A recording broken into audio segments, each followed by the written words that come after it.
আজি আমাৰ ৰঙিয়া বিধানসভা সমষ্টিৰ অন্তৰ্গত আমি 5টা ৰাস্তাৰ আনুষ্ঠানিক আধাৰশিলা স্থাপন কৰিছোঁ আৰু আটাইকেইটা ৰাস্তা আমাৰ নতুন পাৰ্ট কমলপুৰ যি ব্লক আছিলে কমলপুৰ ব্লকৰ অন্তৰ্গত আমাৰ বুৰকা আৰু আঠগাঁও জিপিৰ অন্তৰ্গত এইকেইটা ৰাস্তা বহুত গুৰুত্বপূৰ্ণ আছিলে আমাক মাননীয় মুখ্যমন্ত্ৰী মহোদয়ে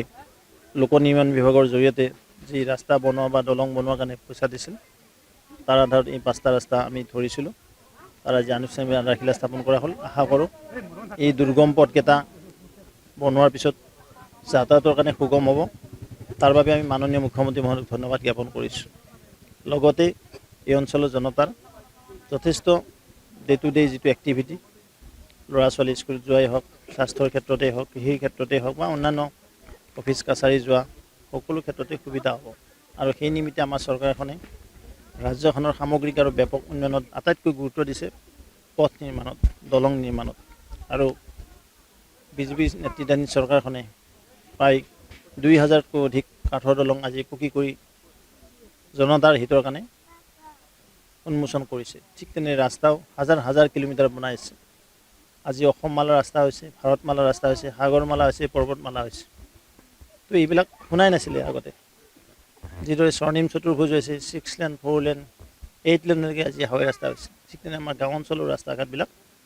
পৰ্যায়ক্ৰমে নিৰ্মাণ কৰা হৈছে আৰু সেই নিমিত্তে আটাইকেইটা ৰাস্তা আমি আধাৰশিলা স্থাপন কৰিলোঁ নিশ্চিতভাৱে ভাৰতীয় জনতা পাৰ্টিৰ প্ৰতি ৰাইজে আজি আকৃষ্ট ভাৰতীয় জনতা পাৰ্টিৰ নেতৃত্বত যিখন চৰকাৰে কাম কৰিছে কিছুদিন পিছতে দ্বিতীয়টো কাৰ্যকালৰ সমাপনো আহি আছে আকৌ তৃতীয়টো কাৰ্যকালৰ কাৰণে নিৰ্বাচনত আমি দেখিবলৈ পাইছোঁ বিভিন্ন স্থানত গৈ সভা সমিতি কৰি বা জনতাক লগ কৰি সকলো মুখতে এটাই কথা যে আমি তৃতীয়বাৰৰ কাৰণে ৰাজ্যৰ মাননীয় মুখ্যমন্ত্ৰী ডক্টৰ হিমন্ত বিশ্ব শৰ্মাৰ আসনত বহাব বিচাৰোঁ আৰু সেই নিমিত্তে সকলোৱে এটা সিদ্ধান্ত লৈছে যে সমাগত নিৰ্বাচনত ভাৰতীয় জনতা পাৰ্টি লিড কেন্দ্ৰিক ভোট দিয়াৰ কাৰণে যিকোনো খবৰৰ বাবে যোগাযোগ কৰক আমাৰ এই নম্বৰত